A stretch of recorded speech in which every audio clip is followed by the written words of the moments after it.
Inside Look TV. We're right on it right now. Hello to my fans in Inside Look. Pleasure to talk to you tonight. Killing Reagan represents the heart of our scripted strategy, which is to tell compelling, human, and relevant stories that are grounded in authenticity. And when we dove into this story, we found not only did it have contemporary resonance, but as is so often the case, truth is stranger than fiction. And well, to be honest, if the current climate attracts a few more viewers to this film, we won't mind at all. As we all know, on March 30th, 1981, at 2:27 p.m., 6 shots were fired from a .22 caliber pistol at the Hilton Hotel in Washington, D.C., just 3 miles from where we are right now. On the one side of the gun was an aimless and mentally ill young man, misguided by an obsession with an American actress. His intended victim, the US President Ronald Reagan.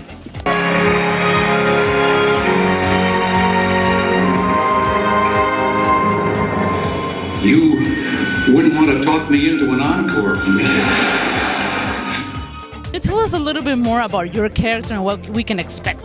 Yes, I play the interior designer for the White House during the Reagan era, Ted Graber. Yeah, he actually lived in the White House for 9 months during all of the construction and was very close to the Reagans throughout their presidency and their lives, actually. He did a lot of interior design for a lot of Hollywood and things like that. It's really great, yeah. Of course, you had to do some research about your character. Where did you learn about him?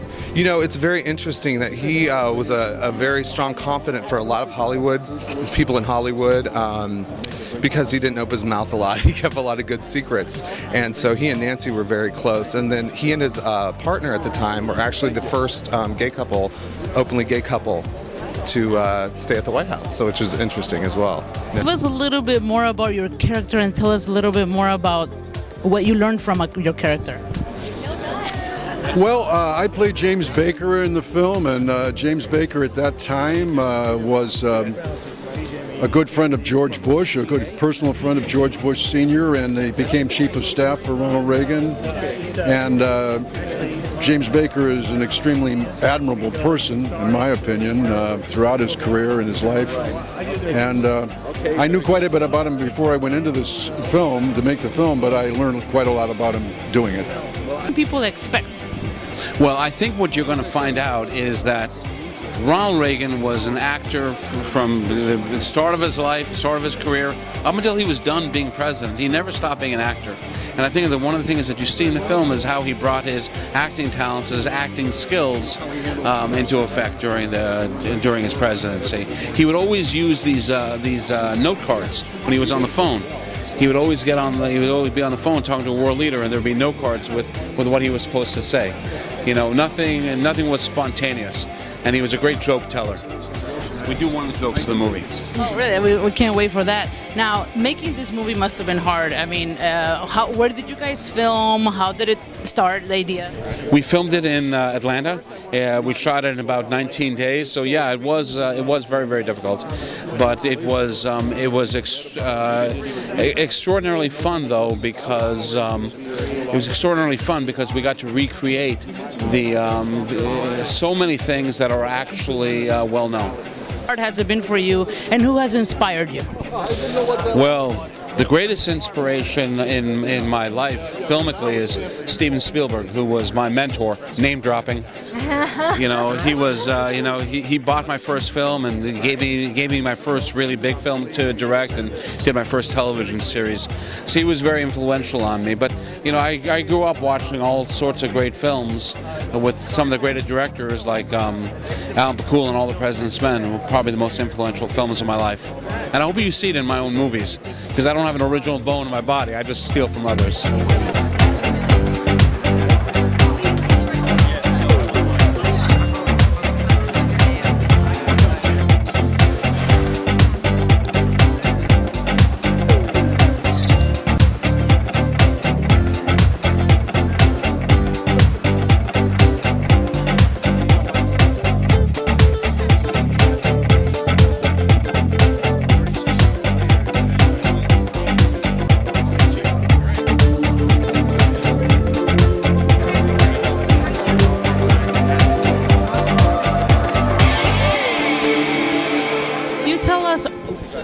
came up with the idea to start writing the book and to get it out there? Well, this is our Killing Reagan is the 5th killing book.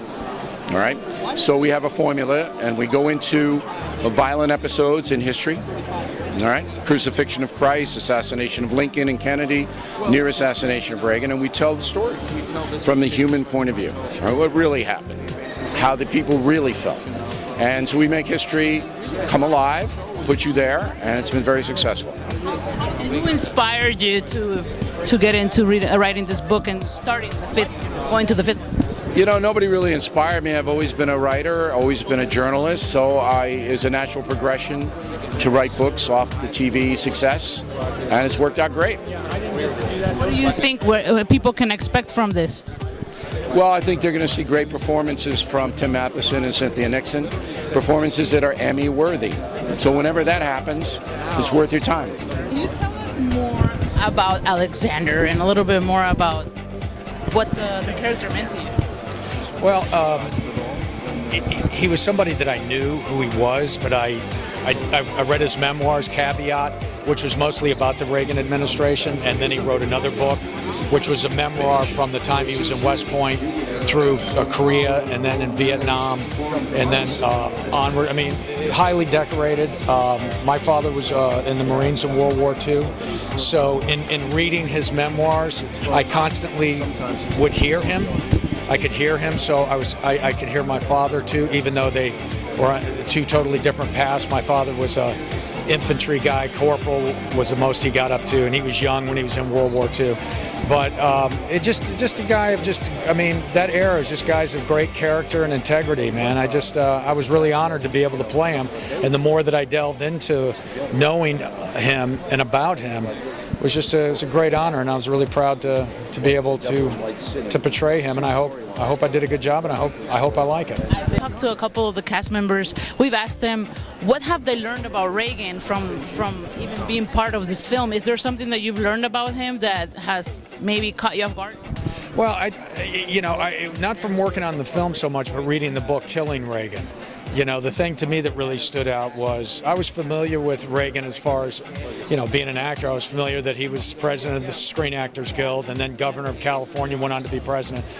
The thing was his relationship, him and Nancy's relationship, and the dependency, not that he was not a strong man, but the dependency and the role that she played in his career, not just even as president, but all through those years.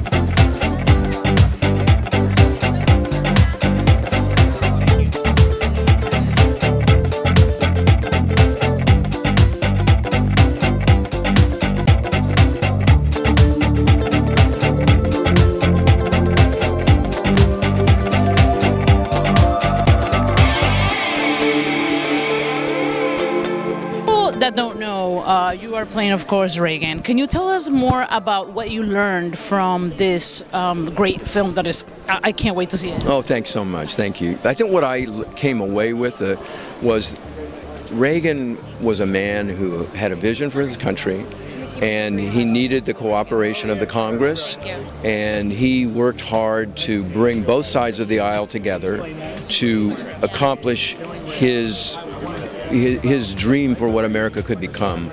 And the key was he was willing to work across the aisle. He could fight with Tip O'Neill all day long, but he'd sit down and have a drink with him at night.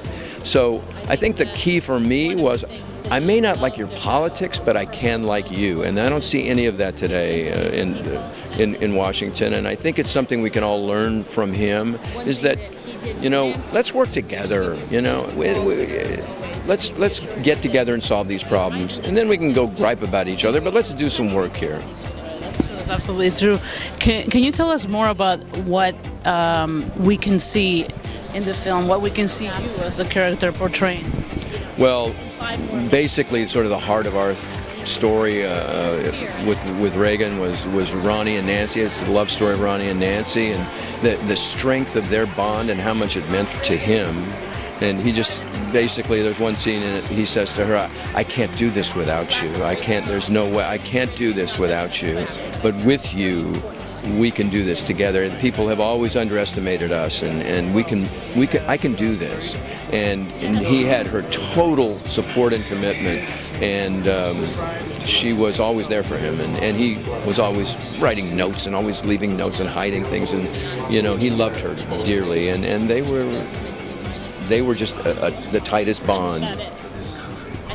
There's our show is about the inside look, so we want to know who has been your inspiration to get to where you are today. Wow, thank you. That's a great question. Oddly enough, Charles Lawton. And John Gielgud, and inspired by so many American actors. But Tony Hopkins, I think, and I just think that the actors that inspired me, and I worked with Lucille Ball when I was a young kid, and I saw the preparation, the skill, and the dedication that they gave to their work, and I think that that's absolutely necessary. Just how committed they were to each other, and how without her he was lost. I thought the one line you had coming into the hospital, what did you say? You don't know how it is with us. Yes. I've got to be with him. That he's in there. I've got to be with him. And that she really, her belief in him was total, and she came along and fell in love with him at a time when he was really low. His marriage his first marriage having broken up, and his career was really not going anywhere, and he was really, after having a very successful life up to that point, he was really feeling pretty dejected and pretty worthless, and Nancy said, you're the greatest thing that there ever was, and she made him remember that about himself, and then it led him to this political career, which without her wind in his sails, I think he would never have happened. Patty Davis said at Nancy's funeral, without Nancy Reagan, there would never have been a President Ronald Reagan.